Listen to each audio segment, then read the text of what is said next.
Allez, on se retrouve sur le stand du MEDEF Île-de-France à l'occasion de cette grande fête des métiers, de l'alternance, de l'orientation. Et j'ai un nouvel invité à côté de moi, et pas des moindres, Christophe Abad. Vous êtes général de corps d'armée, gouverneur militaire de Paris, de sacrées étiquettes, hein. Merci d'être avec nous. Bonjour. Comment ça va ? Ça va très bien, à 65 jours de la cérémonie d'ouverture des Jeux Olympiques. Oui, et j'imagine que vous avez du pain sur la planche. Nous sommes tous mobilisés vers cet événement planétaire et particulièrement enthousiasmant pour notre pays. Ouais. Alors, avant de parler de tout ça, qu'est-ce qu'il se cache derrière ce terme gouverneur militaire de Paris ? Ça veut dire quoi ? Alors tout simplement, c'est une fonction qui remonte au début de la guerre de 100 ans, 1356 pour être précis.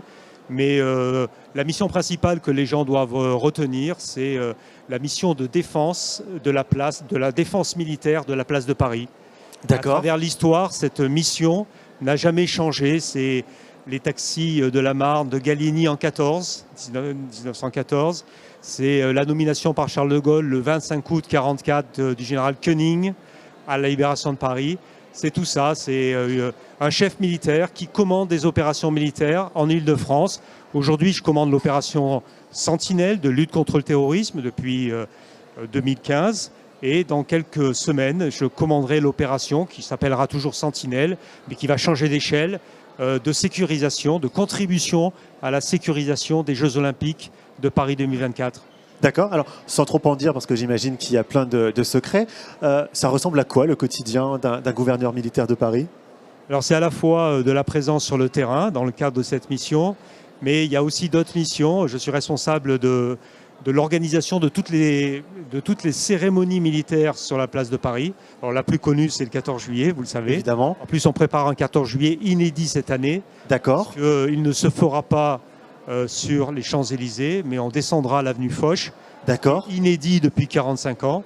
Je m'occupe également d'actions au profit de la jeunesse, ce qui vaut ma présence ici sur ce forum, de diffusion de l'esprit de défense, du renforcement du lien armée-nation, du lien vers la jeunesse avec un certain nombre d'actions caritatives au profit des militaires blessés et des familles endeuillées. Puis je suis responsable de ce site emblématique, iconique, qui est l'Hôtel National des Invalides, au cœur du 7e arrondissement. Et vous avez encore un petit peu de temps pour vous ? Dans la période actuelle, l'agenda est extrêmement contraint, mais c'est très enthousiasmant. Ce sont vraiment des responsabilités qui se portent collectivement. J'ai la chance d'avoir une équipe remarquable autour de moi. Et bien entendu, l'approche des Jeux, qui est un événement planétaire, permet finalement d'élever son niveau dans toutes les strates, et finalement d'avoir la pleine conscience qu'on va vivre un événement inédit pour notre pays. Historique, inédit. Plus qu'un événement sportif, c'est un événement diplomatique, c'est un événement géopolitique. C'est un défi aussi pour vous, j'imagine. Et c'est un défi logistique, et c'est un défi surtout sécuritaire concernant mon champ de responsabilité. Voilà tout ce que fait un gouverneur militaire de Paris. Bon, j'aimerais pas être à votre place.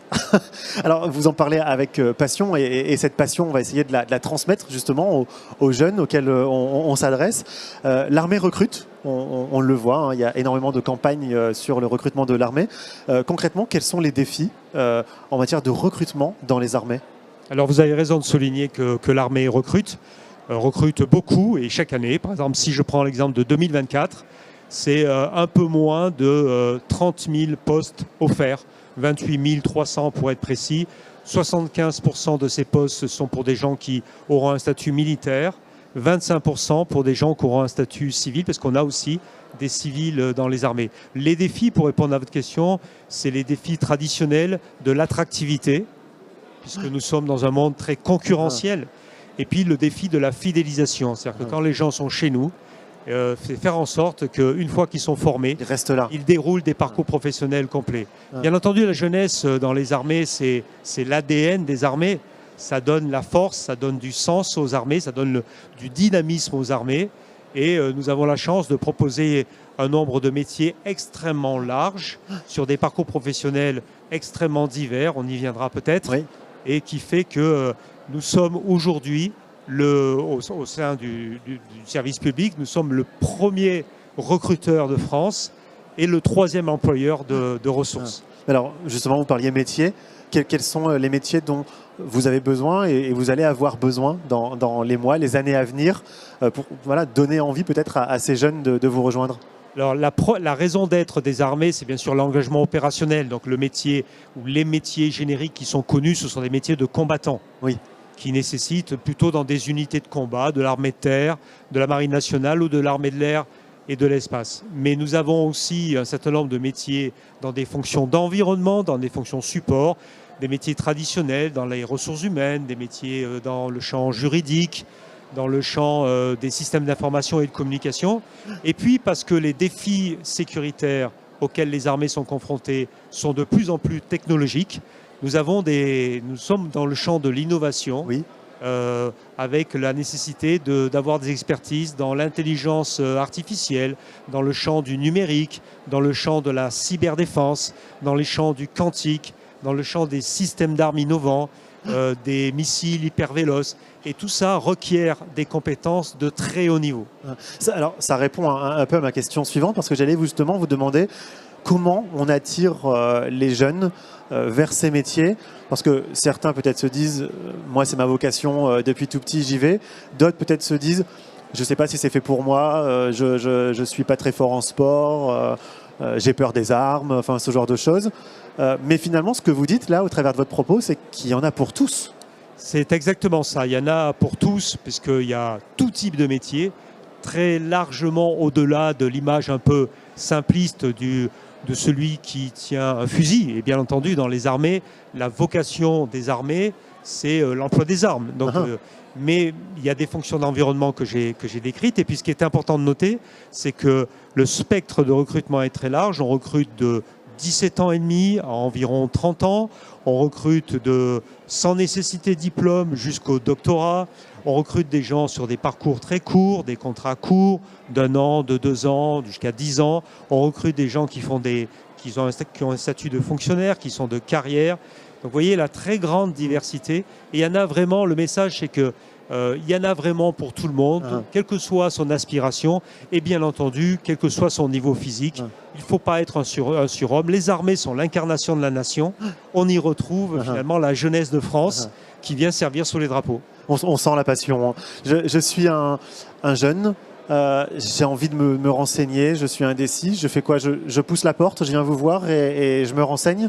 Bien entendu. Alors bien sûr, on est à l'ère du numérique, donc je ne vais pas les citer. Il y a bon nombre de sites qui permettent déjà d'avoir de l'information. Mais pour répondre à votre question, nous avons une centaine de centres d'information et de recrutement des forces armées, CIRFA, excusez-moi le sigle, dont une dizaine en Île-de-France, et qui permettent de rencontrer un conseiller et d'avoir un entretien personnalisé. Et en fonction de sa sensibilité, est-ce qu'on veut un métier technique, est-ce qu'on veut un métier physique, est-ce qu'on veut être dans l'armée de terre, dans la marine nationale, dans l'armée de l'air et de l'espace, dans des services interarmés, et bien finalement d'aller chercher l'information. Et l'idée, c'est bien sûr, en fonction de son niveau de diplôme, d'embrasser un parcours professionnel qui correspond. On a des soldats qui sont des militaires du rang, des exécutants, sans notion péjorative. Et puis, bien entendu, on a des officiers qui exercent de très hautes responsabilités. Et ça, il faut permettre à chacun, et c'est une caractéristique des armées, finalement, d'être formé en permanence et d'avoir la possibilité de progresser en permanence. Ouais. Pour conclure, quel conseil vous donneriez aux jeunes qui nous regardent, qui vous regardent là? Eh bien, aller au bout de leurs rêves. Ceux qui ont envie de donner du sens à leur vie, qui sont touchés par la notion d'engagement.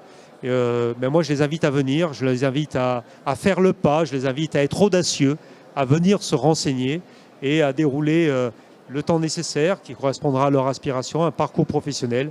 Parce que dans les armées, c'est bien sûr, on vient chercher une compétence, c'est un métier, mais c'est bien plus qu'un métier. On vient chercher aussi un savoir-être. Et d'ailleurs, une fois que les militaires ont fait un parcours, de fois de quelques années ou de quelques décennies, je constate au quotidien que le monde de l'entreprise recherche le produit que représente le militaire, parce qu'il a une compétence, il a le sens du collectif, le sens de la fraternité, il a le sens de la mission et il est très attaché à des valeurs qui sont facilement transposables. C'est l'école de la vie finalement. En résumé, nous ne sommes Ouais. pas les seuls, nous n'avons pas cette prétention d'être les seuls, mais les armées sont une famille, une institution qui est très porteuse et qui donne du sens. Merci beaucoup, Christophe Avec Abad, de nous avoir pris quelques instants sur ce forum pour venir nous parler. Merci à vous. beaucoup. Merci.